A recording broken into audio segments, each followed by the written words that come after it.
Hello दोस्तों। आज बात करेंगे सिस्टम असिस्टेंट के टाइपिंग टेस्ट के बारे में। क्योंकि अब आपके पास टाइम बहुत कम बचा है और कम समय में देखो, टाइपिंग तो आपने इतने दिन कर चुके हो, जितना करना था कर चुके हो आप। लेकिन ये होता है कि लास्ट टाइम में अपने आप को कैसे बेहतर बनाएं, लास्ट टाइम में किन किन चीज़ों का ध्यान रखें, ताकि आपके जो टाइपिंग में है, आपका जो वहाँ पर डर है, वो सारी चीज़ें निकले और आप टाइपिंग को अच्छे तरीके से कर सको।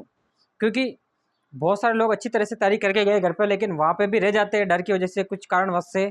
तो कुछ चीज़ें, कुछ पॉइंट ऐसे हैं जिनके ऊपर अपन डिस्कस करेंगे। तो आप सबसे पहले वीडियो को लाइक करें, चैनल को सब्सक्राइब कर दें, फिर अपन आगे शुरू करते हैं। तो देखिए, अब आपका टाइम बिल्कुल आपके पास 2 दिन के आसपास बचे हैं। 2 दिन बचे हैं, 14, 15, 16। तो 15, 16 को है, 17, 17 को आप चले जाओगे, 18 को है।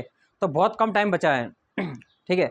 अब लेकिन सबसे बड़े सवाल आ रहे हैं लोगों के पास कि यार सर, अब मैं टाइपिंग कर रहा हूँ, लेकिन मेरे तो अब पहले तो अच्छे टाइपिंग हो रही थी, अब धीरे धीरे डाउन होते जा रही है। ऐसा मेरा एक फ्रेंड था, उसका भी मेरे पास, मैंने फ़ोन किया था उसको, क्योंकि कल सूचना साई की एक लिस्ट आई थी, आपने देखा हो तो। उसके अंदर जिन्होंने ऑब्जेक्शन लगाए उसकी लिस्ट आई थी, उसमें पहला ही नाम उसी का था। अब सोचो, तो ऐसा हो जाता है। तो फिर उसका मैंने पूछा था उससे, तो फिर उसने बताया था कि यार ऐसे ऐसे हो रहा है, धीरे धीरे धीरे धीरे डाउन होते जा रहे हैं और अब क्या करें। क्योंकि उसने भी मेरे साथ तैयारी करी थी, अच्छा बंदा है। तो मैंने सोचा, उसको बताया था, उसको भी बोला था यही बात कि यहाँ पे होता है। अब धीरे धीरे क्या है कि जब एग्ज़ाम पास में आते हैं, थोड़ा डर लगता है और थोड़ा रहता है मन में कि यार अब बहुत मैं ऐसा लग रहा है, फिर नेगेटिव ख्याल भी आते हैं। और जैसे जैसे एग्ज़ाम पास में आता है, थोड़ा डर भी बढ़ने लग जाता है। तो ऐसे बहुत सारे कारण होते हैं जिसकी वजह से आप धीरे धीरे आप डाउन होने लग जाते हो। लेकिन आपको घबराना नहीं है, क्योंकि जैसे आप जब एग्ज़ाम में जाओगे, अगर आपकी अच्छी परफॉर्मेंस है, अगर आपकी अच्छी तैयारी है, आपकी अच्छी प्रैक्टिस है, तो वहाँ पे आप अच्छा परफॉर्म कर पाओगे। ऐसा नहीं है कि आप यहाँ पे तैयारी अच्छी नहीं है तो वहाँ नहीं कर पाओगे। अच्छा तैयारी पर अच्छे परफॉर्म कर पाओगे, सब अच्छा करोगे। और क्योंकि आपको ये बात ध्यान रखनी है, दिमाग में भली बात ही बिठा लेना है कि आपके जो नंबर है सिस्टम असिस्टेंट में, वो आपके थ्योरी के साथ जुड़ेंगे। और इसके साथ बाद इंटरव्यू होगा, उसमें भी ये नंबर जुड़ेंगे, इंटरव्यू के भी नंबर जुड़ेंगे, फिर कट ऑफ निकलेगी। ऐसा ना सोचे कि मेरे थ्योरी में ज़्यादा है, इधर कम आ गए तो आपका बैलेंस बिगड़ जाएगा। दोनों तरफ आपको ज़्यादा नंबर लाने हैं, तीनों तरफ। फोकस आपको ऐसा करना है कि तीनों में आपके अच्छे नंबर आएँ। क्यों? इसलिए आप नेगेटिव ख्यालात में ना आएँ। आप हमेशा आपको पॉजिटिव रखें, ऐसी चीज़ें करें आप। क्योंकि बहुत से लोग ऐसे सोच लेते हैं कि यार चलो इसमें नहीं, इसमें कम आ गए तो इसमें बढ़ा लूँगा, लेकिन नहीं बढ़ते, ऐसा नहीं होता है, कभी भी नहीं बढ़ते हैं। आपको हमेशा आपको अपने आप को बैलेंस करके चलना पड़ता है। अगर आप एक में भी डाउन आते हो तो आपका ग्राफ बिल्कुल भी समझिए डाउन हो जाता है। इसलिए आपको ऐसा नहीं करना है, आपको दोनों तीनों में ही बराबर लाने हैं नंबर। तो आपको तीनों में बराबर लाना है, उस हिसाब से ही आपको प्रिपरेशन करी है आपने। लेकिन आपको जब एग्ज़ाम है उसमें बहुत ज़्यादा ध्यान रखना है। आपको उस हिसाब से ध्यान रखना है कि आपको वो सारी चीज़ें ध्यान रखनी है कि आपके नंबर भी अच्छा है, आपकी एक्यूरेसी अच्छी रहे, आपकी एफिशिएंसी अच्छी आए। क्योंकि आपके जो वर्ड एक्सेल पे भी एफिशिएंसी टेस्ट होने वाला है, आपको ये बात पता ही है, आपने खूब अच्छी तैयारी करी है इसके बारे में। मैंने शुरू में बहुत वीडियो बनाए थे इसके ऊपर, टाइपिंग के ऊपर काफ़ी टाइम दिया था मैंने, सॉफ्टवेयर सब बता दिए थे मैंने उस समय, और आपने काफ़ी अच्छी तैयारी कर भी ली है मेरे हिसाब से।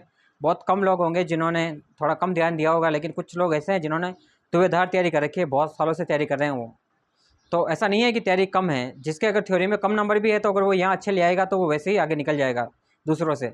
तो इस बात का कोई दिक्कत नहीं है, क्योंकि आपका कट ऑफ तो सारी डिसाइड होगी, सब मिला के डिसाइड होगी। तो अगर किसी कट इसमें थ्योरी में कम नंबर भी आए, उसका सिलेक्शन भी हुआ, तो वो यह ना सोचे कि मैं आगे नहीं कर सकता हूँ, क्योंकि उसको एक अच्छी अपॉर्चुनिटी मिली आगे, गोल्डन अपॉर्चुनिटी है कि भाई इसमें नहीं तो इसमें अच्छे नंबर आ भी गए ना, और इंटरव्यू में अच्छा आ गए तो आपका ग्राफ तो ऐसे ही बढ़ रहा है ना, आप कम कैसे आ रहे हो। लेकिन अगर आप वहाँ पे भी कम लाए और यहाँ पे भी कम लाते हो और फिर और कम लाते हो, तो आप फिर नीचे जा रहे हो, आप सीढ़ियों की तरह। तो सीढ़ियों की तरह ऊपर चढ़ना है, नीचे से ऊपर जाना है आपको, ना कि ऊपर से नीचे जाना है। ये सबसे बड़ी चीज़ है और बड़ी बात ध्यान रखनी है आपको। आपके सेंटर अलॉट हो चुके हैं, आपके एडमिट कार्ड आ चुके हैं, आपके सेंटर आपको पता ही है कि सारे कॉलेजों में आए हैं। वो जयपुर के कॉलेज में आए हुए हैं, कोई जय आर्या कॉलेज है, किसी के कहीं है, तो आप अपना सेंटर आपने देख लिया होगा। लेकिन कॉलेजों में आपका जो टेस्ट होता है, कॉलेजों में जो DIT सेंटर्स बने हैं, जिसको बोलते हैं आयन डिजिटल जोन, आपने कभी रेलवे का या बैंक का SSC के एग्ज़ाम दिए हैं, तो सारे एग्ज़ाम्स उन्हीं कंप्यूटर्स पे होते हैं, वहीं होते हैं, उनकी लैब सेटअप होती है पूरी कॉलेज के अंदर, और उसी के अंदर उनके एग्ज़ाम्स क्रिएट कराए जाते हैं। उसको बोलते हैं डिजिटल आयन जोन। सब जगह हैं, लगभग लगभग बड़े बड़े जो डिस्ट्रिक्ट्स हैं उनमें है, छोटे मोटे में तो नहीं है। लेकिन बड़े बड़े जितने भी डिस्ट्रिक्ट्स हैं, जहाँ एग्ज़ाम्स होते हैं, उन सब में वो सेंटर्स है। लेकिन आपके जो संख्या के हिसाब से देखते हुए आपके सेंटर जो जयपुर में बनाए गए हैं, तो उनमें से जो आपके आया है उसके अंदर, अब देखो सिस्टम की बात कर रहे थे कि वहाँ पे सिस्टम कैसा होगा।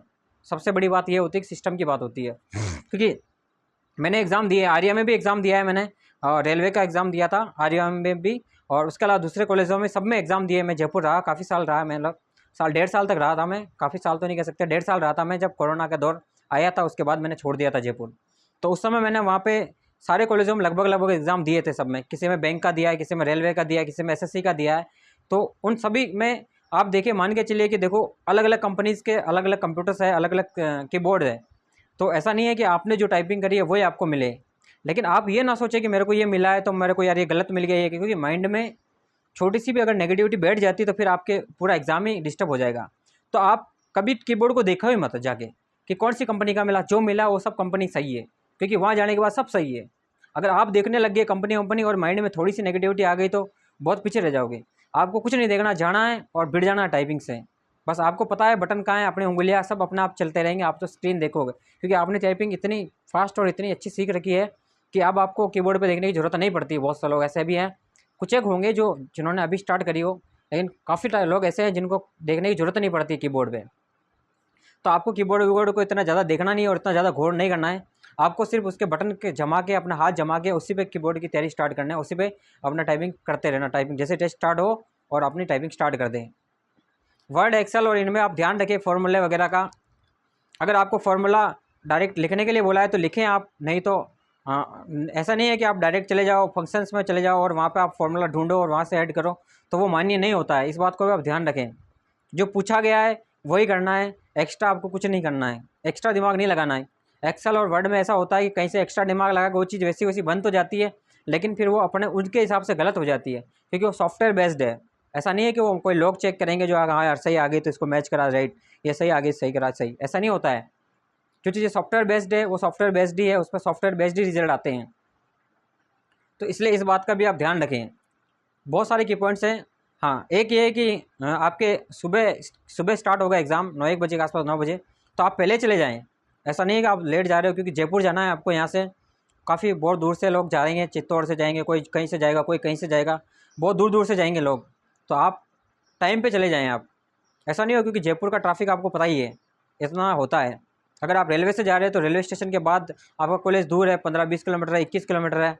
अगर आपको बस का नहीं पता है, क्योंकि वहाँ बस चलती, नंबर चलते, 12 है, 12B, ऐसे नंबर चलते, 11, 11C, 11B, ये इसका रूट ये है, इसका रूट ये है। अगर आपको नहीं पता तो आप ऑनलाइन ऐप भी आता है जयपुर का, जयपुर बस का एक ऐप भी आता है, उसमें सब बताते हैं कि भाई कौन सी बस कब जाएगी, कौन सी बस कितने समय पे, कौन सी बस निकलती है, किसका कौन सा रूट है। तो उस ऐप पे सारा आपका रूट चार्ट दिखाया जाता है, तो आप उस रूट चार्ट को फॉलो करके जा सकते हो। और फिर भी आपको लगता है कि नहीं यार मैं इस बस के हिसाब से लेट हो जाऊंगा या मुझे पता नहीं चलता है जयपुर में, हाँ ये बात ध्यान रखना, बस वाले बताते ही नहीं है कौन सा स्टेशन आया, ये सब आपको ध्यान रखना पड़ता है। जयपुर का ये सबसे बड़ा एक है, कहना चाहिए मतलब, क्योंकि बहुत सारे लोग आते जाते बैठते तो किसी को पता नहीं चलता है कंडक्टर को कि भाई कहाँ उतरना है। तो इससे बेस्ट है आप ओला ले लें, वहाँ पे ओला की सर्विस है, उबेर की सर्विस है, वहाँ पे रैपिडो है, सब चलते हैं वहाँ पे। ऐसी कोई सर्विस नहीं है जो जयपुर में नहीं चलती है, क्योंकि जयपुर तो राजधानी है, आपको पता ही है। तो उस पर सब चलते हैं, वहाँ पे आप सब डाउनलोड करके कोई सा भी ऐप, आप सब समझदार हो, आप सब आईटी का एग्ज़ाम दे रहे हो तो आप सब टैलेंटेड हो। लेकिन जो जयपुर के जो ट्रैफिक वगैरह सब चीज़ें मैंने देखी है, मैं वो आपको थोड़ा सा फील करवा देता हूँ आपको, ताकि बता देता हूँ आप, ताकि सतर्क रहें और अपना आपको थोड़ा टाइम पे पहुँचाएँ और अपना थोड़ा दिमाग रिलैक्स रखें। और सुबह का टाइम है तो इतनी गर्मी भी नहीं होगी, तो आप उस एग्ज़ाम को अच्छे से दे सकते हैं, क्योंकि ज़्यादा नहीं है, ज़्यादा टाइम तो देना ही नहीं आपको, एग्ज़ाम तो बहुत जल्दी ख़त्म हो जाएगा। टाइम लगेगा आपको जाने आने में, बैठने में, करने में, उसी में ज़्यादा टाइम लगेगा। बाकी एग्ज़ाम तो कम कम मिनट के ही है, जो फटाफट निपटते जाएंगे। इसलिए उस बात को भी आप ध्यान रखें, जल्दी जाए, टाइम पे पहुँचें और एग्ज़ाम में हर चीज़ का ध्यान रखें, बारीक से बारीक एक्यूरेसी का, हर चीज़ का माइंड को एक्टिव रखें। ऐसा नहीं होगा आप नींद नहीं ली, आप एक दिन पहले गए, ट्रेन में गए, बस में धक्के खाते गए, आपने नींद नहीं ली, वहाँ जाके टाइपिंग में आप उबासियाँ खा रहे हो और वहाँ पर देख रहे हो कि यार एग्ज़ाम देना है। अगर अच्छी भी तैयारी होगी तो वहाँ जाकर डल हो जाओगे। इसलिए इन की पॉइंट्स का बहुत अच्छे से ध्यान रखें। और भी बहुत सारी चीज़ें हैं, अगर आपके दिमाग में कुछ भी आती तो उसको भी आप दिमाग में बिठाए रखें कि हाँ ये चीज़ ध्यान में रखनी है। बस ये बात है कि बहुत सारे लोगों के दिमाग में कीबोर्ड के लेके बहुत सारी नेगेटिविटी आ जाती है कि यार मैं HP पे टाइपिंग करी, मैंने डेल पे टाइपिंग करी, मैंने किसी और पे टाइपिंग करी है, जो वो कीबोर्ड मेरे को नहीं मिला, एसर पे टाइपिंग करी है मैंने, वो मेरे को नहीं मिला। तो ऐसा ना सोचिए आप जाए कीबोर्ड के बटन दबाएँ और काम करें। क्योंकि आप जब ऑफिस में जाते हैं तो ऐसा नहीं है कि आपको एक ही कंप्यूटर मिल जाता है, किसी भी टाइप का कंप्यूटर मिल गया तो आपको उस पर काम करना पड़ता है, आपके अनुसार कोई चीज़ नहीं मिलती है। तो अपना उसके अकॉर्डिंग ढलना है, अपने आप को उसके अकॉर्डिंग बनाना है। बस इस बात को आप भली भांति दिमाग में रखें तो आपकी टाइपिंग बहुत अच्छी हो जाएगी और आप अच्छे एग्ज़ाम में अच्छे मार्क्स लेके आओगे। और जब आपके टोटल मार्क्स जुड़ेंगे तब आपका सिलेक्शन श्योर हो जाएगा। और जब सिलेक्शन हो जाएगा तो आप मिठाइयाँ बाँटोगे और खूब अच्छा लगेगा, आपको अच्छा फील होगा। आपकी सारी जो भी मुसीबतें आपको लगना है जो, वो सारी ख़त्म हो जाएगी। उसके बाद आप आगे तैयारी करो तो अच्छी है। नहीं तो फिर वापस इसी एग्ज़ाम आ रहा है, वापस जिन्होंने सूचना सहायक में जो निकल गए उनके भी टाइपिंग वापस आ रही है, तो वो भी इसमें लग जाएँ, कोई दिक्कत नहीं है। तो उनके भी काम फ़ायदा ही है। तो कहीं न कहीं आपके ये फ़ायदा है और आप इसमें अच्छे से अच्छे परफ़ॉर्म करने की कोशिश करें। इसी आशा और इसी उम्मीद के साथ कि आप अच्छे से परफ़ॉर्म करेंगे और आपका सिलेक्शन हो। तो आपको वीडियो अच्छा लगा तो लाइक करें, चैनल को सब्सक्राइब करें, अपने दोस्तों में शेयर करें। धन्यवाद।